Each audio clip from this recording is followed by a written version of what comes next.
지루성 피부염은 피지가 많이 분비되는 곳에 발생하는 피부 질환입니다. 피지가 많이 분비되는 곳은 두피, 귀, 그리고 얼굴, 코, 겨드랑이, 등, 가슴 쪽, 이런 쪽이 피지선이 많이 발달되어 있죠.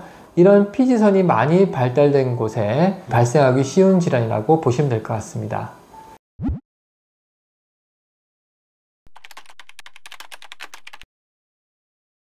지루성 피부염의 원인은 단순하게 보면 열입니다. 과잉열이 발생하면 실제로 몸에서는 열을 진정시키기 위해서 땀이 납니다. 땀이 나는 과정 속에서 열이 진정되고 피부가 보습을 유지하면서 건강한 피부 상태를 유지하게 됩니다. 그런데 지루성 피부염 환자분들은 땀이 잘 나지 않거나 땀이 난다 하더라도 다른 건강한 분들과는 다르게 땀이 적게 나는 경우가 많습니다. 그래서 열이 많이 발생한 상태에서 땀이 충분히 나주지 못하기 때문에 피부가 건조해집니다.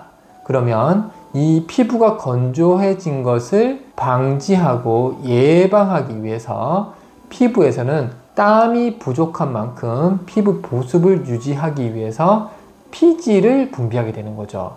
그런데 문제가 땀이 충분히 나주면 다른 문제가 발생하지 않는 데에 비해서 피지는 피지샘에서 피지가 분비되고 이 많이 분비된 피지에 의해서 피부가 자극을 받습니다. 그리고 이 피부 자극에 의해서 피부 염증이 발생한 것을 지루성 피부염이라고 할 수 있겠습니다.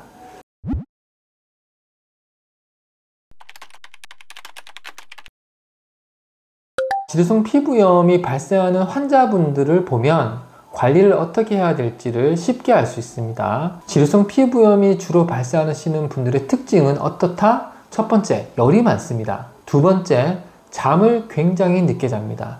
세 번째, 스트레스에 좀 취약하신 분들이 많습니다. 그래서 지루성 피부염이 발생하시는 분들을 보면 공무원 준비생, 아니면은 한창 공부하고 있는 학생분들, 아니면은 스트레스를 많이 받고 있는 중년층에 있는 분들, 그러니까 한마디로 얘기해서 열이 많고 스트레스를 과다하게 받으면서 잠을 적게 자는 분들은 지루성 피부염이 발생할 가능성이 높은 겁니다.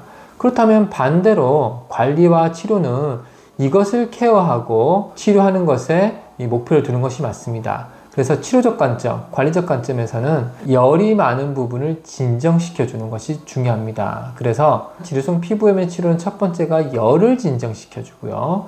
두 번째는 관리적인 측면에서는 잠을 많이 주무시라고 말합니다. 새벽에 주무시는 만큼 아침에는 피지 분비가 많아지기 때문에 잠을 일찍 자게 되면 그만큼 열이 떨어지고 피부 상태가 좋아진 상태가 유지되면서 피지 분비 역시 줄어들게 됩니다. 사실 나머지 스트레스적인 부분은 현대사회에서 생활하면서 100% 피할 수 없기 때문에 앞에 말씀드린 지루성 피부염의 원인이 되는 열을 진정시키고 잠을 충분히 자면서 스트레스 저항력이 높아지게 되면 우리가 이때까지 겪었던 스트레스로 인한 면역 불균형 상태가 개선될 수 있겠습니다. 구독, 좋아요 눌러주세요.